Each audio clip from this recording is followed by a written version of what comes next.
सलाम, नमस्ते, सत श्री अकाल। मैं हूं रज़ा और आप देख रहे हैं रज़ाग्राफी का वॉर अपडेट, जिस अपडेट के अंदर रूस और यूक्रेन की सारी बड़ी और ताज़ा जानकारी आपको मिलने वाली है।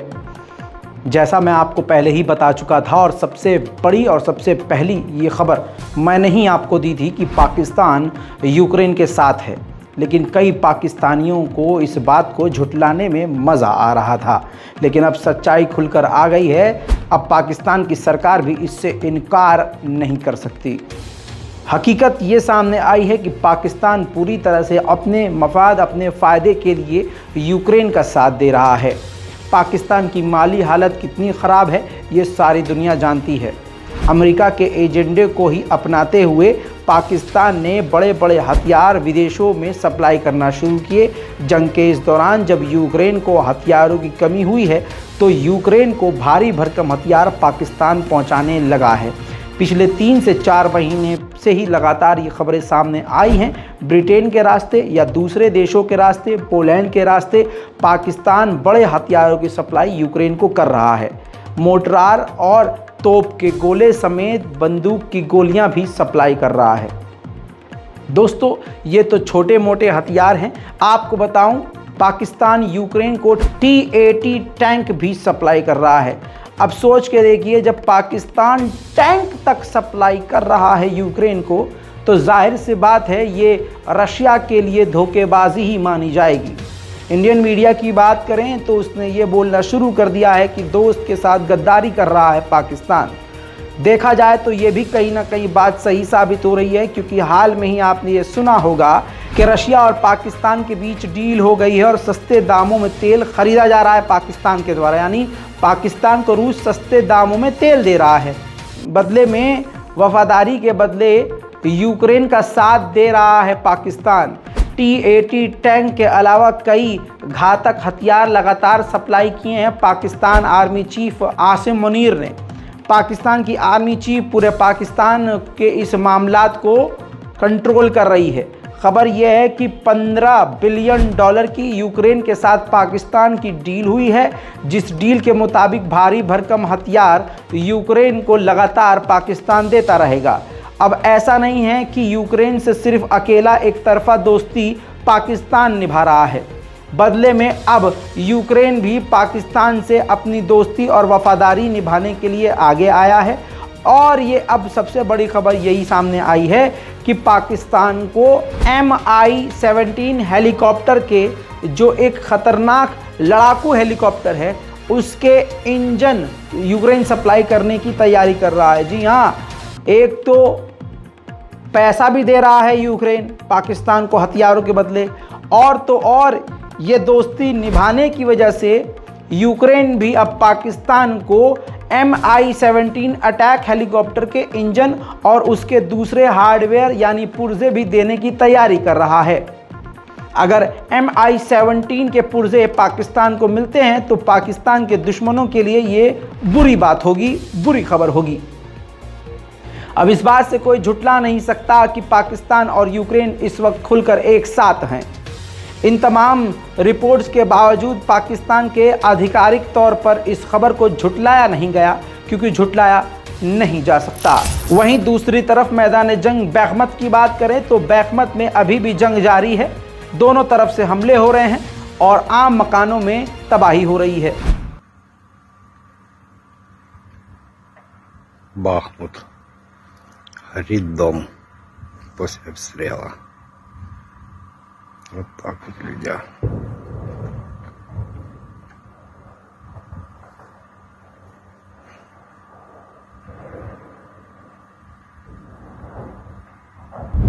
इसके अलावा यूक्रेन ने एक रशियन ड्रोन को भी मैदान जंग में मारकर गिरा दिया है।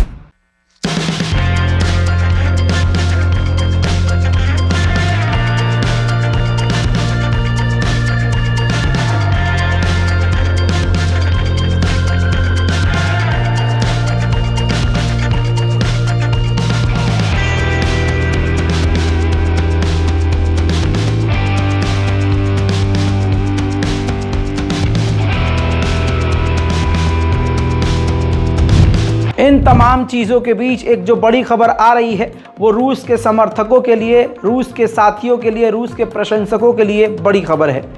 अमेरिका के टॉप जनरल, टॉप कमांडर ने साफ कह दिया है कि जब रूस ने ये जंग शुरू की थी तब उसके पास इतनी बड़ी सेना नहीं थी जितनी बड़ी सेना आज के वक्त है। रशिया के पास आज पहले से ज़्यादा मजबूत, पहले से ज़्यादा तादाद में सैनिक मौजूद हैं। अमेरिकी ही रिपोर्ट में इसका दावा किया गया है। समझ जाइए इस बात से आप कि रशिया इस वक्त कमज़ोर नहीं है। साथ में अमेरिकी कमांडर ने यह भी कहा है कि ऐसा नहीं है कि रूस के पास हथियारों की कमी है, अभी भी उसके पास large number of military assets यानी हथियार हैं, बम हैं, गोला बारूद हैं, टैंक हैं। अभी ज़्यादा तादाद में उसके पास हथियार मौजूद है और रूस की हालत इतनी बुरी नहीं है जितना वेस्टर्न देशों में दिखाया जा रहा है। ये बात अमेरिकी कमांडर ने मान ली है। एक बड़ी खबर अब चीन के द्वारा आपको देना चाहूँगा। चाइना के राष्ट्रपति शी जिनपिंग ने आखिरकार यूक्रेन के राष्ट्रपति ज़ेलेंस्की से फ़ोन पर बात करके उनको मनाने और समझाने की कोशिश की है कि आप सीज़ फायर कर लें, यानी इस जंग में ब्रेक ले लें। और इस पर और चर्चा करने के लिए चीनी राष्ट्रपति ने एक बड़ी डेलीगेशन यूक्रेन के लिए रवाना कर दी है।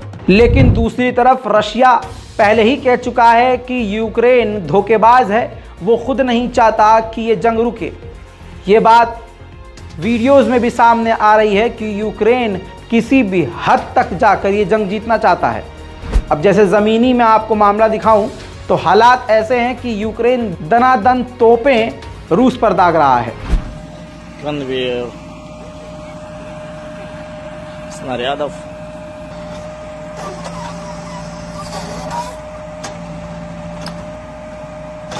Я сюда похлопал по пороху. Саня.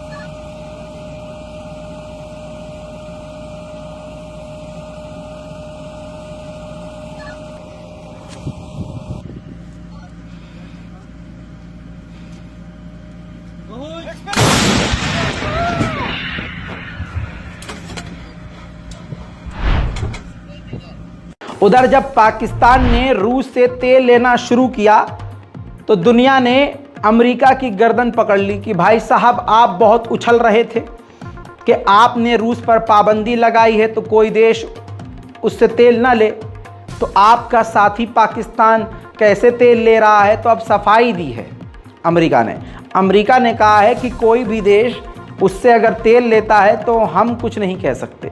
पाकिस्तान जो तेल ले रहा है रशिया से कम दामों में, हमें इस पर कोई आपत्ति नहीं है। वो अपना अलग एक देश है, अपने देश के फैसले वो खुद ले सकते हैं। उधर दोस्तों MiG-31 फाइटर जेट रूस का यूक्रेन के इलाके पर बमबारी करने गया था। यूक्रेन ने उसको यानी MiG-31 को मार कर गिरा दिया। गनीमत ये रही कि रशियन पायलट बच गया।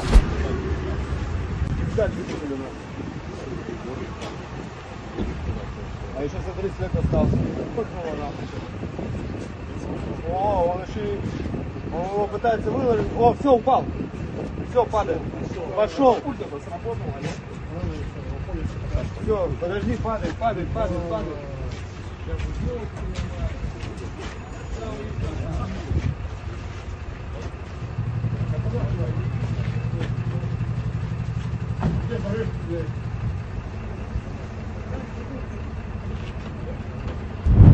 पेंटागन के लीक डॉक्यूमेंट में ये बात सामने भी आई है कि रूस को नए सैनिकों की ज़रूरत तो है, लेकिन वो भर्ती नहीं कर रहा है और भर्ती का ऐलान नहीं कर रहा। रशिया को डर है कि इस बार रूस के लोग ज़्यादा भड़क जाएंगे और उसके देश के अंदर के ही हालात बिगड़ जाएंगे। दोस्तों, अब अलग अलग तरह के कांड रूस के अंदर हो रहे हैं। इस बात को आपको समझना और देखना होगा और इसको अलग से आपको अपने दिमाग में बिठाना होगा। रशिया भले ही मैदान जंग में टक्कर पर है, लेकिन रूस के अंदर अब रूस के खिलाफ गतिविधि हो रही है, लगातार धमाके हो रहे हैं। अब इसी से जुड़ी खबर आपको बता रहा हूँ। रूस के अंदर एक पुलिस की गाड़ी चल रही थी, चलती गाड़ी में एक धमाका हुआ, ब्लास्ट हुआ, जिसमें एक रूसी अफसर की मौत हो गई है।